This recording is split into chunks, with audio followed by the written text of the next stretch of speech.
بەناوی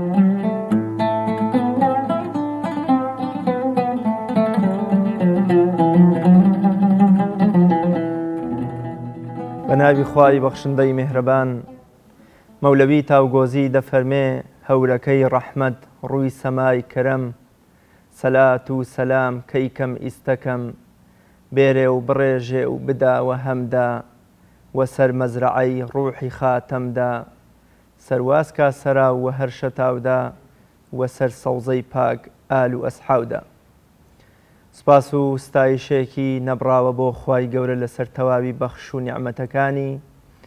و بەخشی ئەوەی کە بە ئومەتی پێغەمبەری خوا و بە باشترینی ئومەتەکانی ئەژمار کردوین و حسابی بۆ کردوین. درود و سڵاوات و میهرەبانی خوا ئەخوازین بۆ گیانی پاکی پێغەمبەری پێشەوامان صلی الله علیه وسلم و بۆ سەر خانەوادە و یار و یاوەران و شوێنکەوتوانی تا ڕۆژی قیامەت. خوای گەورە لەم دنیا جەنجاڵ و بێ ئامانج و بێ بەرنامەیەدا شەرەفی شوێنکەوتوێتی پێغەمبەری خوامان صلی الله علیه وسلم بەنسیب بکات. ئازیزان و خۆشەویستان، سڵاو و حورمەتێکی زۆرم بۆ ئەوەی ئازیز و خۆشەویست دەیە تاعات و عیبادەتی هەموو لایەکتان قبوڵ و وەرگیراوە بێ. خوای گەورە شفای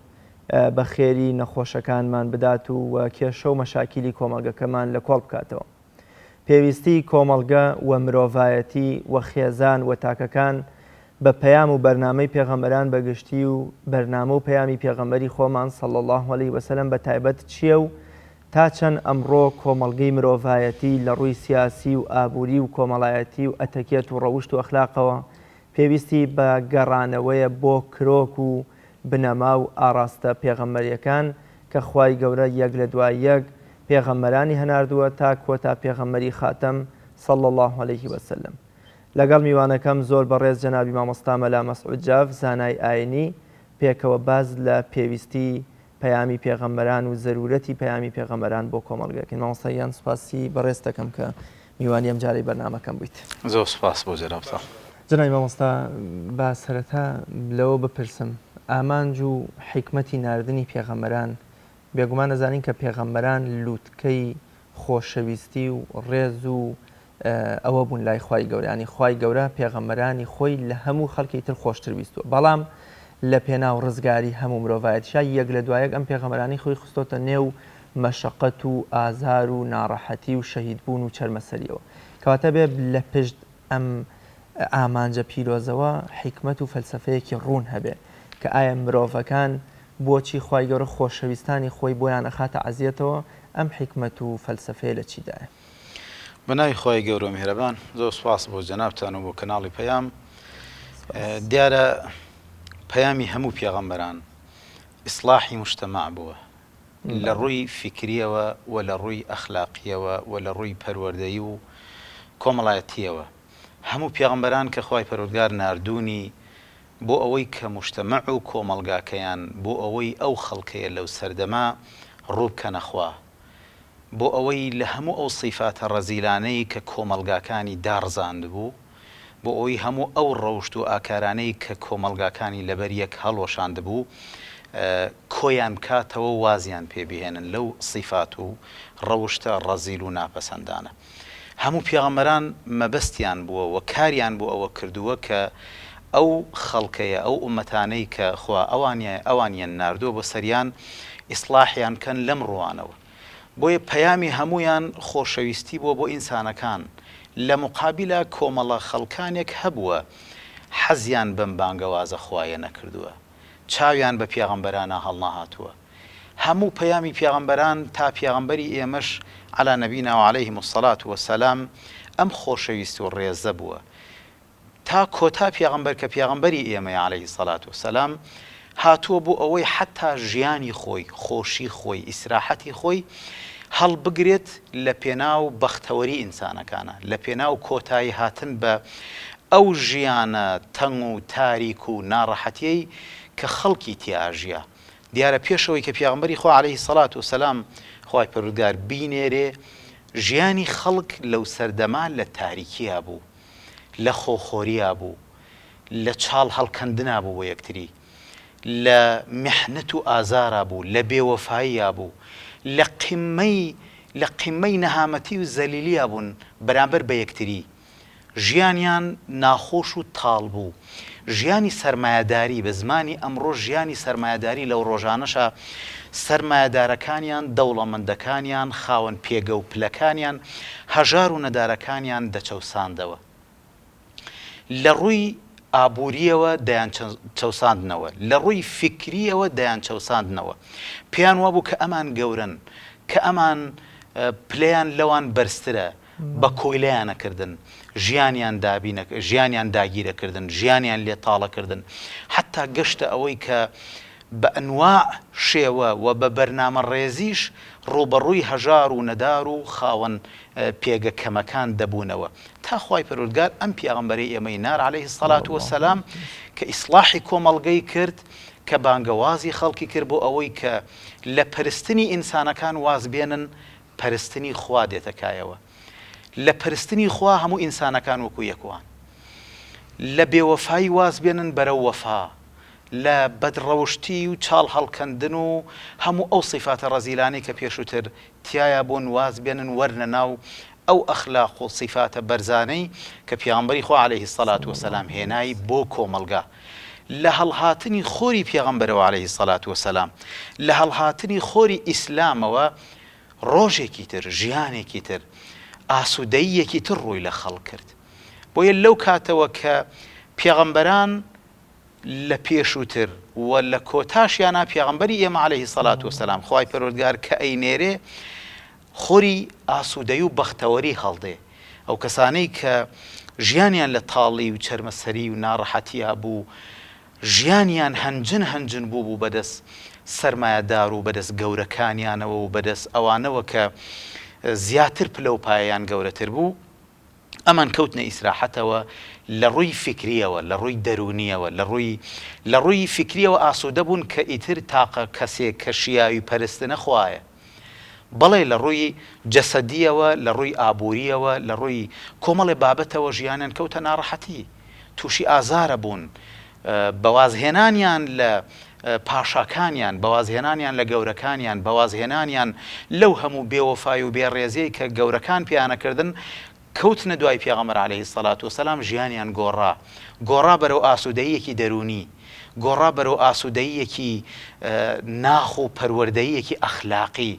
ئێستا زانیان کە ئەم ئیسلامە و ئەم پێغەمبەر عەلەیهی السەڵات وەسەلام چەندە ڕەحمەتە وەکو قورئانە فەرمێ وەما ئەرسەلناکە ئیلا ڕەحمەتەن للعالەمین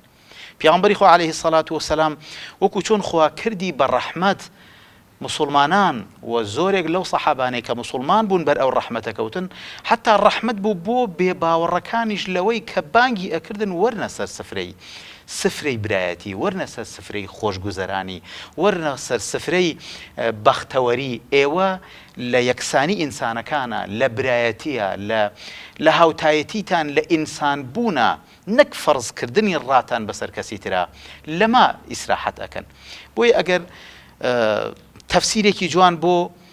ئەم ئاەتە پیرۆزە بکەین کە قورئانە فەرمێ وەما ئەرسەلناکە ئیلا ڕەحمەتەن للعالەمین بە فەرمودەیەکی پێغەمبەر عەلەیهی السەڵات وەسەلام ڕاوەیکەینەوە کە پێغەمبەری خوا فەرمێ ئینەما بوعیثت لئوتەممە مەکاریم الئەخلاق خوای پەروەردگار بۆچی منی ناردووە بۆ ئەوەی کە ئەخلاق و ڕەوشتە پەسەند و گەورەکان تەواو بکەم واتە پێغەمبەری خوا عەلەیهی السەڵات وەسەلام قمەی ئەخلاق و ڕەوشتی هەبوو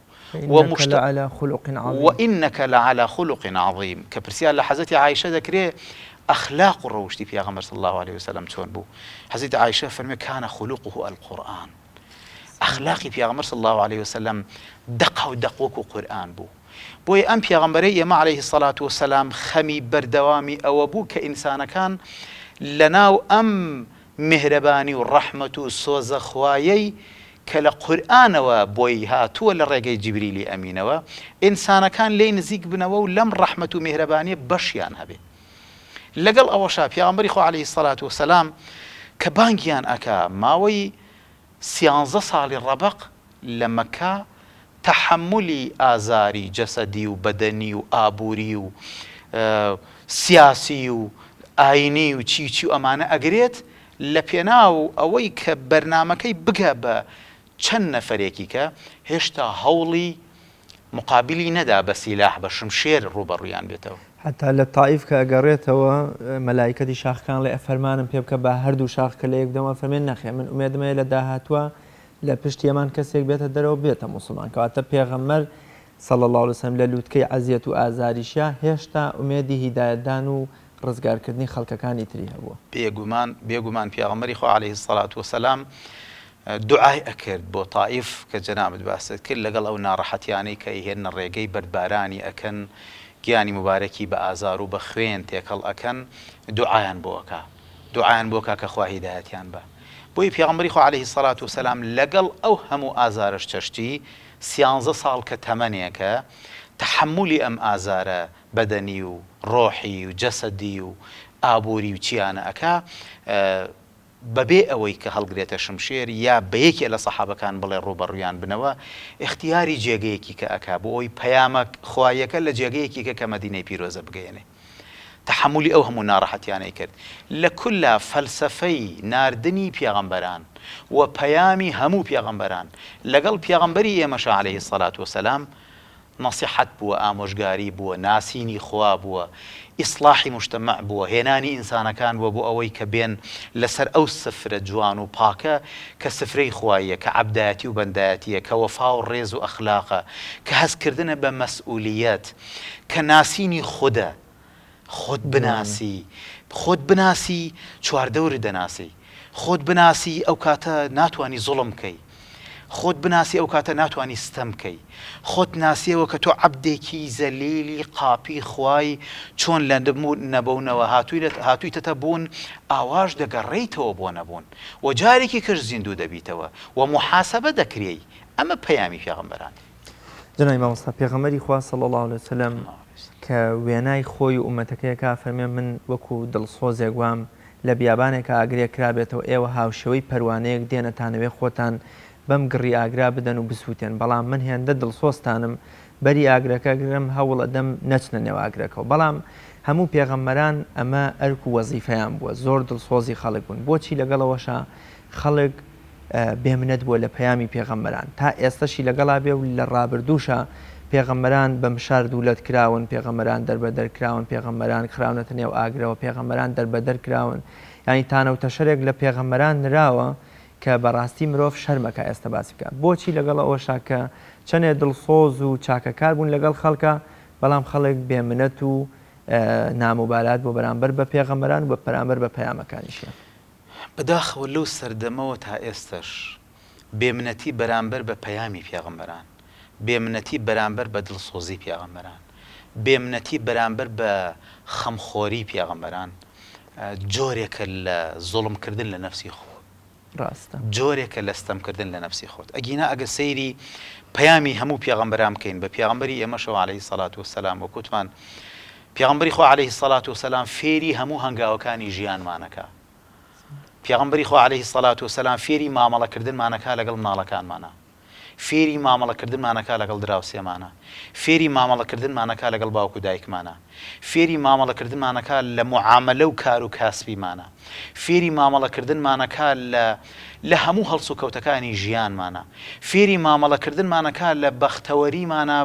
لە خەمخۆریمانە چۆن لە دنیا بیگوزەرێنین تا ڕوومان سوور بێ لە حوزوری خوا هەست نەکردن بەم خەمخۆری پێغەمبەرانە کە خەمخۆری پێغەمبەر عەلەیهی السەڵات وەسەلام ئەوە بووە کە ئەفەرمێ حتا دراوسێ لەگەڵ دراوسیا بێ باش بێ ئەمڕۆ گوێنەدانی دراوسێ بە دراوسێ ئەمڕۆ ڕێزنەگرتنی دراوسێ لە دراوسێ و لە یەکتری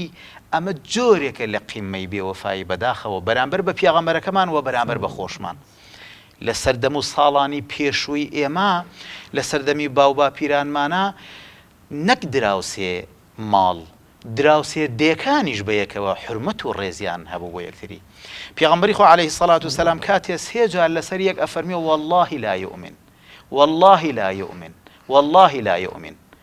عرضیەکەن ئەی پێغەمبەری خوا عەلەیهی السەڵات وەسەلام ئەوە کێیە کە تۆ شاهیدی ئەدەی کە تۆ سوێن ئەخۆی ئیمانی تەواو نابێ و ئیمانی دانامەزرێ بە تەواوەتی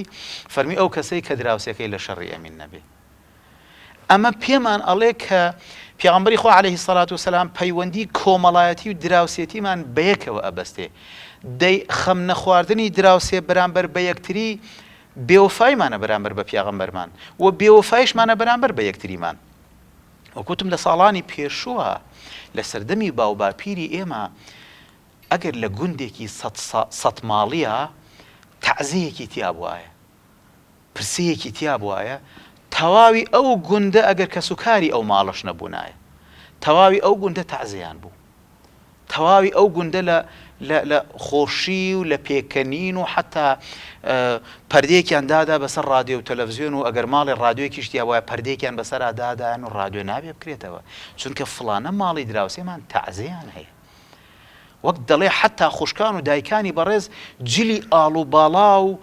جلی سووریان لەبەر ناکرد کە دەچوون بۆ سەرکانی کونەیە ئاو قاپی ئاو منجەڵی ئاویانە هێنا یانۆ عیبە فڵانە ماڵ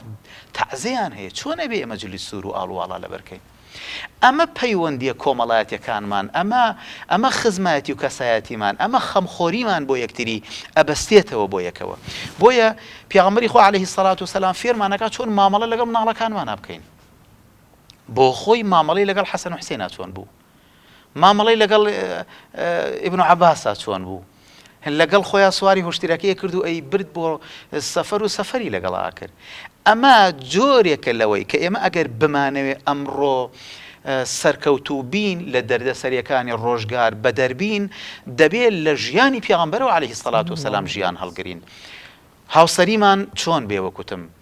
لەگەڵ پێغەمبەر عەلەیهی سەڵات وسەلام کە پێغەمبەری خوا فەرموێ باش بن لەگەڵ هاوسەرەکانتانە خەیڕوکم لئەهلیه وأنا خەیڕوکم لئەهلی باشترینتان ئەوەیە کە بۆ ماڵ و مناڵ و خێزانی خۆی باش بێ چونکە من باشترینتانم لە جیهەتی باشیەوە بۆ ماڵ و مناڵەکەم بۆیە مامەڵەمان لەگەڵ مناڵەکانمانە ئەبێ وەکو پێغەمبەر بێ مامەڵەمان لەگەڵ دراوسێکانمانە دەبێ وەکو پێغەمبەر بێ مامەڵەمان لەگەڵ مناڵەکانمانە دەبێ وەکو پێغەمبەر بێ مامەڵەمان لە معاملە و کار و کاسبی ڕۆژانەمانە دەبێ ئاوا بێ ئەوسا بێدەردەبین کێشە و گیر و گرفت و قەیرانەکانی ئەمڕۆمان ئێمە هۆکاری ئەوەیە کەوە بەڕێزت ئیشارەت پێ کرد ئێمە بێوەفاین بەرامبەر بە پێغەمبەرەکەمان لەگەڵ ڕێزمە موجتەمەعی ئیسلامیش نەمانتوانیوە کۆمەڵگای ئیسلامی شوێن پێیەکی پاک و جوانی باشی پێغەمبەری خوا هەڵبگرین بۆیە بەدەست کۆمەڵی قەیرانەوە ئەتلێنەوە قەیرانەکانی ئەمڕۆمان دەردەسەریەکانی ئەمڕۆمان هۆکاری شوێن نەکەوتنی پێغەمبەرە وەک سەحابەکان هۆکاری شوێن نەکەوتنی پێغەمبەر صلی الله عليه وسلم وەک گەورە پیاوانی ئێمە محەبەتیان بۆ پێغەمبەری خوا عەلەیهی سەڵات وسەلام بە شێوەیەک بووە کە ئینسان لە باسکردنیشی لەذەتی تایبەتی